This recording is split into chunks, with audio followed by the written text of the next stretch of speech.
Hi, my name is Sathya, and in this video I'm going to quickly take you through my actual experience of the CLAT 2015. CLAT 2015, conducted by the Ram Manohar Lohia National Law University, had a number of changes as compared to the previous editions. This was the first time that the paper was conducted online. What was hitherto an OMR sheet pen and pencil based test was now to be attempted on a computer. So on the day of the examination, I went to my test center, and when the clock struck 3, the online test started. My very first thing was to go through the entire paper and check out what is the overall look and feel.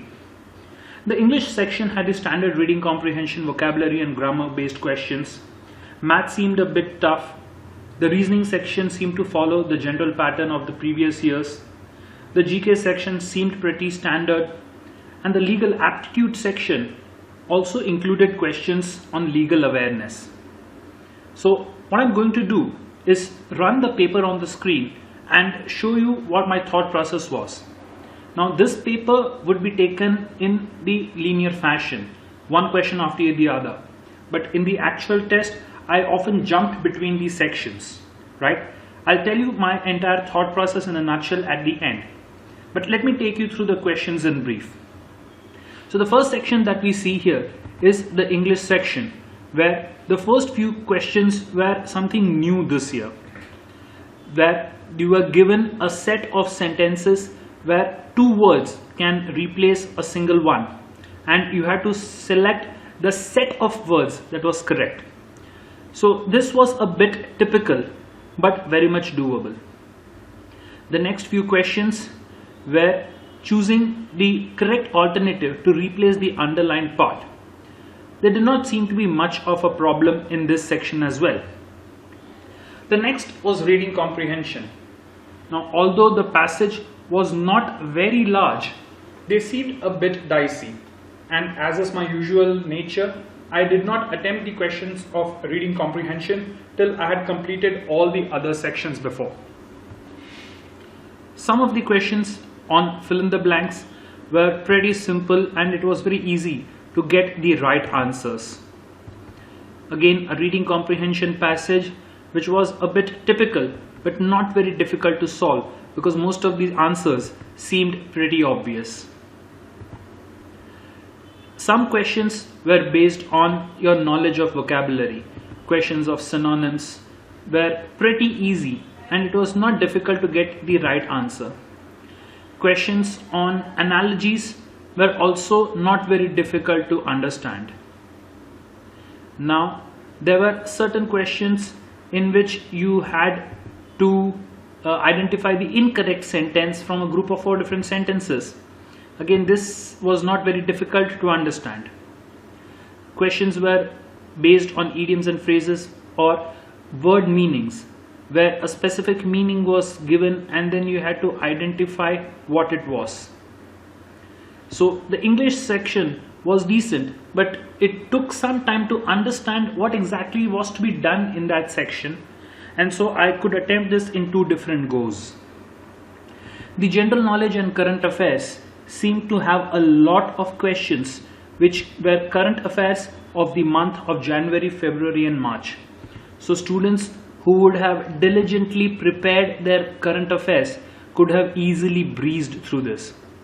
Because I am not an active candidate for CLAT, my preparation for general knowledge and current affairs was pretty much nil. So based on my regular habit of newspaper reading, I was able to attempt some of the questions, right? So my final score in this section was not too great, but again I just spent 15 to 17 minutes in completing this section. Mathematics was very typical in CLAT 2015. While some of the questions were pretty straightforward and basic application of fundamental knowledge was enough to clear them, some of the questions were very typical and seemed more of a postgraduate entrance exam level than for students who are appearing for an undergraduate entrance examination. Surprisingly, there were 5 questions based on data interpretation as well, where a graph was given, a chart was given, tabular data was given, and based on this table, students had to answer some questions.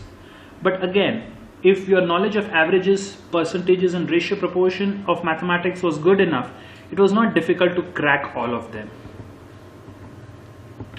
So mathematics again took me about 20 to 25 minutes, and here I must admit I wasted some time because I could have simply skipped those questions and moved ahead, but my ego came in between for about 5 minutes and I wasted those precious moments.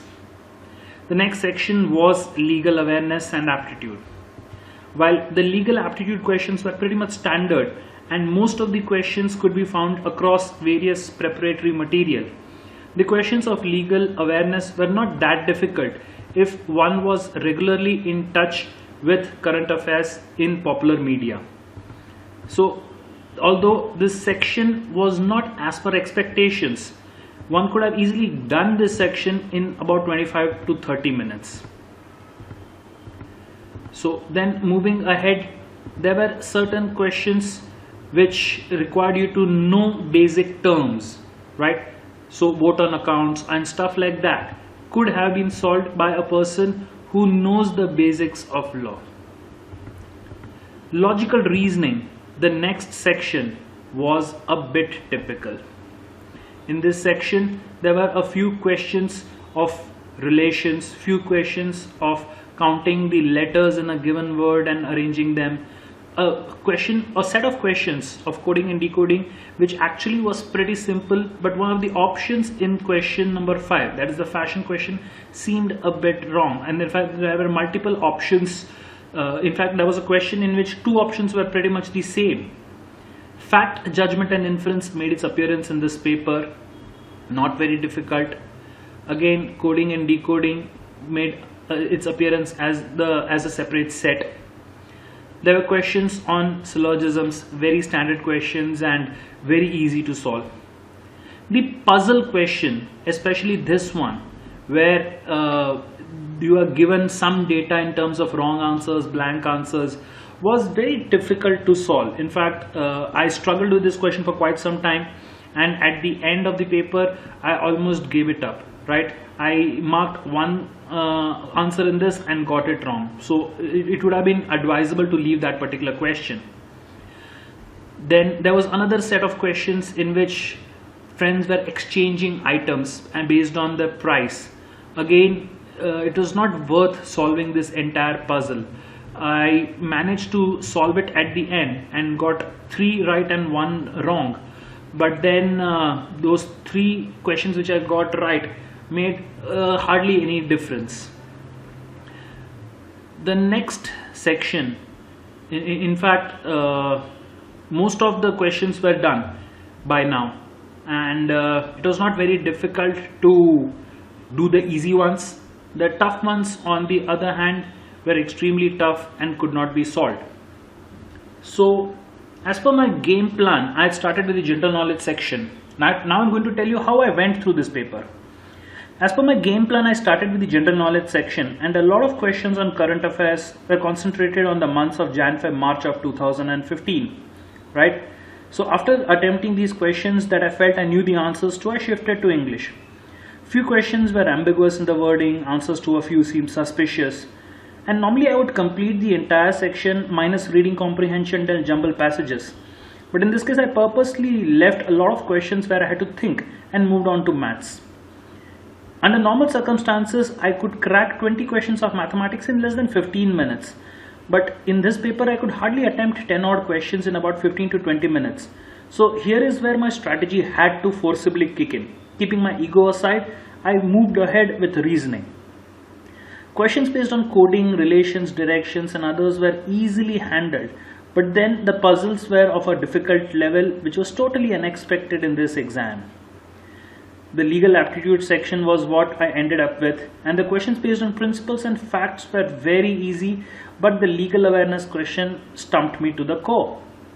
Now, after attempting a couple of dozen questions in this section, I stopped to check my progress in the paper when I realized that I had just under an hour left and my number of attempts had barely touched the 3-digit mark. I had not even completed or attempted half the questions.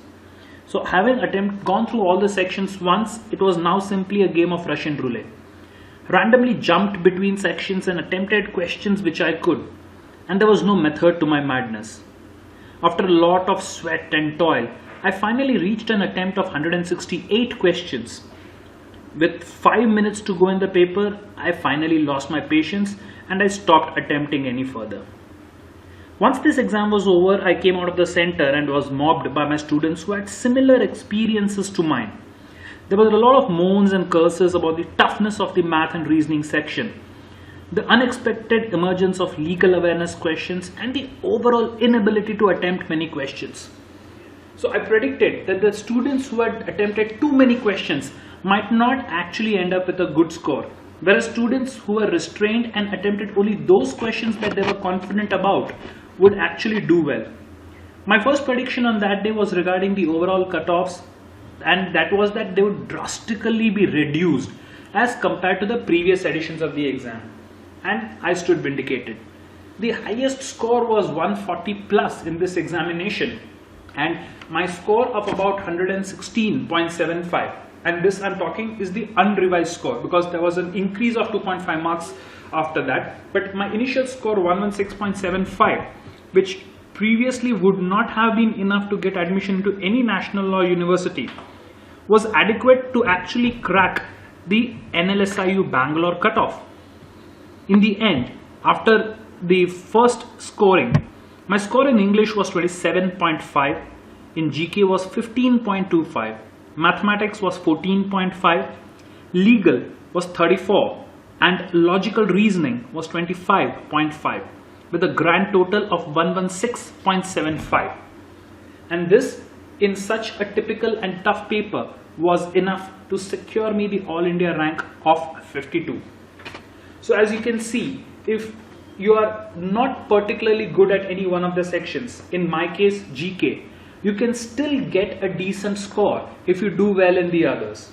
However, it is my long-term experience that a student who can score well in general knowledge and current affairs is someone who can be guaranteed admission into a good national law university. Remember, basic English, logic, legal and mathematics are areas in which most students who have prepared well do on a similar level. So it is the general knowledge and current affairs section which makes a difference. This was my experience of CLAT 2015, a paper which was not at all typical. Let's hope that this experience of mine would help you prepare well for different sections and get admission into your dream national law university. Wish you all the best. Have a good day.